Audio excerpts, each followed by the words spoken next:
Granddaughter refused to take care of grandfather. When he died, he taught her a lesson. When 86-year-old Ray fell ill, his granddaughter Macy was the only person who could take care of him. Ray had no other family left who could assist him. So when Macy refused, he was deeply disappointed and knew that his days on this planet were probably numbered.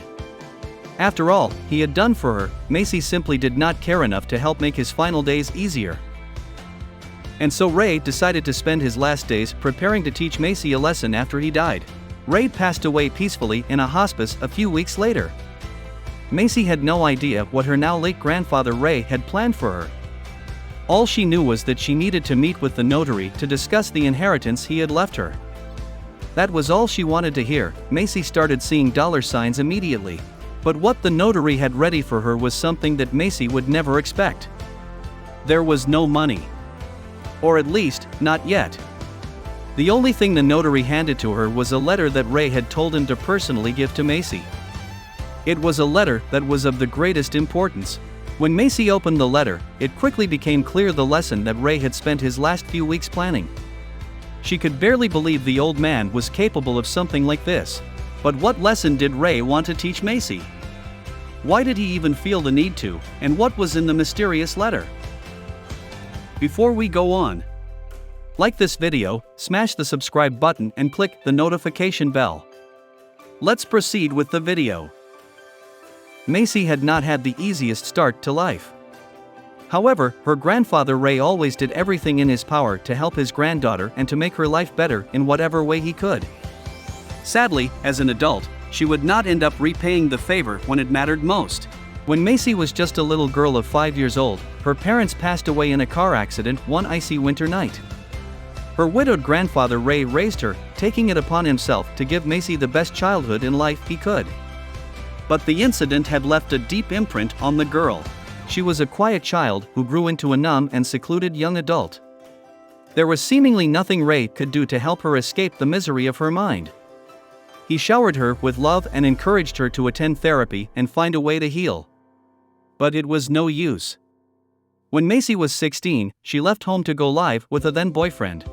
Even after Macy moved out, Ray tried to check in on his granddaughter.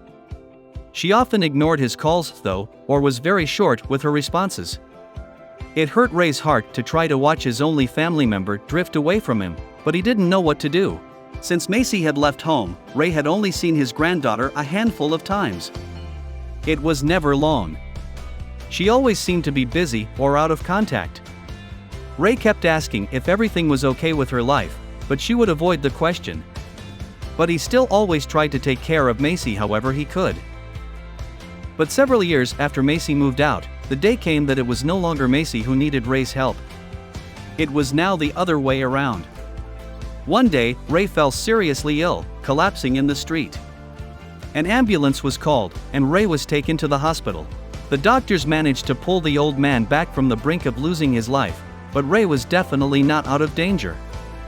He had suffered a devastating stroke and was not the same man anymore. He needed a lot of help with basic day-to-day activities and would for the rest of his life.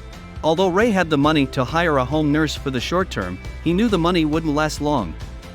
Even though he knew he likely wouldn't live for much longer, he didn't want to leave Macy with nothing upon his death. So he reached out to the only family he had left to help him, Macy. Although Ray already knew the answer he was likely to get, he hoped that his granddaughter would want to spend time with him in his final days. Ray knew it was a big responsibility to care for him, but maybe Macy would want to care for him as he had cared for her over the years. Sadly, Macy did not surprise him with her response. When Ray finally got in touch with his granddaughter and broke the news to her about his stroke and how he would likely not live for much longer, the girl had very little to say beyond a bland expression of sympathy. When Ray asked if she would be able to come to see him, she informed him that she didn't live near him anymore. Throughout the short conversation, Macy made it clear that caring for her grandfather was absolutely impossible for her right now. But Ray wasn't sure how true this was. He'd been keeping tabs on his granddaughter, trying to stay aware of at least a little bit of what was going on in her life. He knew Macy was living in a small, one-bedroom apartment in the city in a fairly bad neighborhood. Ray had no idea what Macy was getting herself into in that part of town or who she was associating with, but he got the sense that she was more interested in getting her hands on her inheritance than caring for him in his final days. In fact, the only times he had seen her in recent months was when she needed money. Ray knew the money wasn't going toward anything good, but he couldn't deny the request from his granddaughter. Despite their rough relationship, he wanted to make sure she was safe. But was giving her money really the best plan? Ending the call with Macy, Ray took time to consider the situation. Knowing that his days on this earth were numbered, Ray decided that he would spend some of the little time he had left teaching his granddaughter a very valuable lesson. Hopefully, it would help improve her life even after he was gone. Macy had no idea what her grandfather was planning. She loved him, she really did, but the distressed call she had received from him the day before was already far away in the back of her mind. Life had been tough in recent years, tougher than her grandfather could imagine. He had done his best to raise her, and Macy didn't want to break his heart by letting him know how bad things had got. Hearing about her grandfather's stroke was difficult, but Macy had other things to worry about that she didn't want to burden Ray with. She had gotten into a lot of trouble in the past couple of years, resulting in her building up a lot of debts she could not pay. Sometimes, to keep her head above water, she would ask Ray for money, though she hated to do so. Macy spent the next 2 weeks trying to make money any way she could to make her next debt payment. One day, after an exhausting day of running errands for one of the men she owed money to, she got a call from an unfamiliar number. It was about her grandfather Ray. Ray had passed away the night before in his sleep. He was weak and alone at the time, but comfortable and not in pain.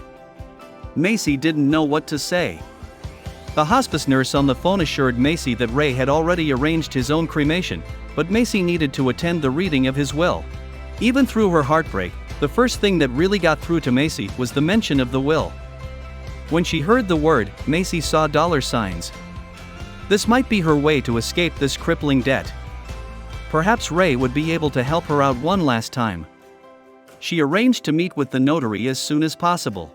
Macy waited nervously to hear what inheritance her grandfather had left her. She knew Ray wasn't necessarily a rich man, but any money he might have left to her would help aid her in escaping her department. But the notary had a big surprise for her when he read out the will. Ray had not left Macy any money. She wouldn't be walking away with a single penny. At least, not yet. Ray had left a note listing Macy's conditions to have the inheritance released to her. The notary had been told he had to personally hand the letter over to her. The letter contained a list of companies. These were jobs that Ray had sent Macy's CV to and had asked her to come in for an interview there. Ray wanted to give his granddaughter a chance to work for her money instead of handing it to her. A long-term solution rather than a short-term on. That was his parting gift to her and a very wise lesson to teach. The note contained a letter from Ray directly addressed to Macy, and it started off with him apologizing for lying to her all of her life. It immediately caught Macy's attention. What could he possibly be talking about? What kind of secrets had Ray kept from her? She knew she had to find out and keep reading the letter. Ray started that he had hidden a lot about himself while alive. He wanted to tell her about many things, but he wasn't sure how to do it. Now he wanted to tell her everything he could. About his less than squeaky clean past and mainly about the wealth he had garnered during this time. According to this letter, Ray had amassed a great fortune in this time but could never spend it himself due to how he gained it. It would put him on the police radar. He knew he had to hide the money and wait to spend it. But the right time never came, so now the money was still there. Waiting. But now that he had passed away, he could safely hand the money over to Macy. He wanted her to have it and make sure she could spend it how she wanted. All she had to do was find it. And even though we know that this was all not true, Macy believed it without a doubt. All she could see were those dollar signs. A potential for money that could get her out of her self-earned struggle. She was sure that money would answer everything she was going through. But Ray had something very different planned for her, and Macy would find this out soon. Ray started in the letter that she could not let the notary know anything about what was written here, as he had no idea about the money and could never know. As Ray was not planning on giving it to Macy in a legal way. He wanted her to have it, but it would be complicated. In reality, the notary knew exactly what Ray had been planning and what was written in the note. He was part of Ray's plan and was tasked with putting Macy on the right track. Ray wanted to make Macy think that no one else knew what was happening. He had a plan. The notary calmly asked Macy what was in the note when the nervous big-eyed girl put it down. Macy stumbled that it was just a goodbye message and nothing more before excusing herself and telling him she needed to go now. She was certain this would be her big break, but she had to stick to what Ray had told her in the letter. The plan was working perfectly, and armed with the letter and the location she had to go to, Macy left the office in a hurry. She didn't want to waste any time at all getting to the money so she could immediately start using it. The notary quickly made a phone call, confirming everything was going to plan. In the letter, Macy was only told that she needed to go to Ray's old home. There was no key in the box, but there was a code at the bottom of the letter that she was supposed to use to get in. There had to be something at the house, but could it really be that easy? Could the money really have been there all the time? After the sickbed that had changed Ray forever, he could not use a key anymore as he simply did not have the strength to turn it. And so his house was locked with a code that would unlock the front door. It was definitely easier for her as she didn't have to worry about tracking down a key. Macy felt bad that she had no idea her grandfather Ray had been this weak when he passed away. She hadn't even realized he was doing so badly. And inside the house, there were a lot more of these painful realizations for Macy. She had to take a look around before she could continue. The toilet had unstable-looking bars for Ray to pull himself onto there, the bed had been moved to the living room as he could no longer use the stairs, and the smell gave way that even washing up was no longer doable. She felt more than a little guilty about what little she had actually done to help him. The whole scene gave Macy a knot in her stomach.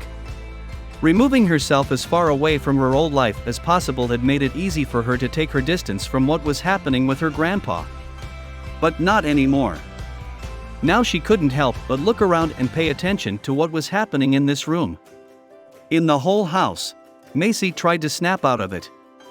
There was nothing she could change about the situation of grandfather anymore. After all, he was gone, and this room was only a reminder of that fact. But her own situation could still make a complete 180 if she found all that money. She could change everything. According to the letter, she had to look in the place that had and always stayed the same. But seeing as the whole house was taken apart to have Ray continue to live in it, that place might be hard to find. She had to look closely to figure out what might still be the same after all the changes made here. But it did not take long before it hit her. The only place her grandfather had never dared to change was her room from when she lived here. Her room was the answer to everything, and she wondered just what she might find when she opened the door. It had been a long time since she had been here. When she opened her bedroom door, Macy immediately knew she was right in her assumption, as on the bed, there was a large suitcase placed with a heavy lock on it. That had definitely not been there when she left. But it looked like it could easily be the answer to the letter now. She was nervous about what this all actually meant. It was obvious that all that money was in here. But how was she supposed to open it? She couldn't get into the money unless she could open the padlock. But there was no information about a padlock in the letter. She tried the code that she got for the house, but this did not work. Had she missed something? As Macy was looking for something in the room that she could use to break open the suitcase, Macy suddenly heard sirens go off outside the house. There was definitely something going on out there. It was hard not to place those sirens when she heard them all the time around her house. There were police outside the house, and she was just praying they were not here for her or this house. There was no way they could be, right? It all had to be for something else because she hadn't done anything wrong. But it did not take long before she started to hear beating on the front door. Macy started to panic. She had a warrant out from the police for missing a court date, and now she was standing here with a suitcase full of illegally earned money. If the police came in and found her and found the money, then she would definitely be sunk. And they would take the money away from her too. She had to escape, and preferably with a suitcase full of money. But how was she going to do that? By this point, the police were already banging on the door so hard they would break it in no time. In fact, if she didn't come out, she was pretty sure that's exactly what they would do. But she didn't want to leave without the money. But then Macy remembered that the house had a basement that was very difficult to find the entrance to. As a child, she had never been allowed to go down there, but she did know where it was. And if she could get down there, the police wouldn't be able to find her. She could get away with the money. She rushed downstairs, dragging the very heavy suitcase behind her. It took longer than she would have liked, but it was the only way she even had a chance of getting out of here. She heard the police shouting outside as they were beating the door down. But she did make her way to the basement entrance. Once she arrived in the basement, she heard the police invading the house. She heard the officers call out, "This is the police. Make yourselves known." Macy didn't think for a second about making herself known. The police combed the whole house, looking for Macy. Her heart skipped a beat when she heard the basement door open. She saw a flashlight shine through the basement, but miraculously it stayed there. The officer grabbed his phone to call his colleagues. "We can't find her. She probably fled." Macy took a relieved breath as the basement door closed. The coast is clear, she thought. When she turned on the light in the basement, Macy's mouth fell open in surprise. On the other side of the room lay her grandfather. He was still breathing, but he was on a ventilator. Again the door to the basement opened. Macy didn't know what hit her. Her grandpa began to laugh, for how far he was still capable of that. He explained he had staged everything. The police were not real. He had hired actors to show her how she had been living lately, hoping she would feel guilty about it. Her grandfather continued his story with the notary public in on the plot. He asked Macy to open the suitcase she was carrying. Macy opened the suitcase, and to her surprise, she had been carrying a suitcase all along that was full of old newspapers. Macy felt the ground sink beneath her feet. How could her grandfather do this? At first, she became angry, but after a few minutes, she began to see for herself that she had not acted correctly over the past few years. She should never have treated her grandfather this way. Macy decides to take good care of him during the years her grandfather is still alive. She has learned her lesson. Thanks to her grandfather's lesson, she now uses the time she is left with her grandfather to get her life back on track. She would never abandon her grandfather again. What did you think of this story? Let me know your thoughts in the comments. Like the video and subscribe. See you next time.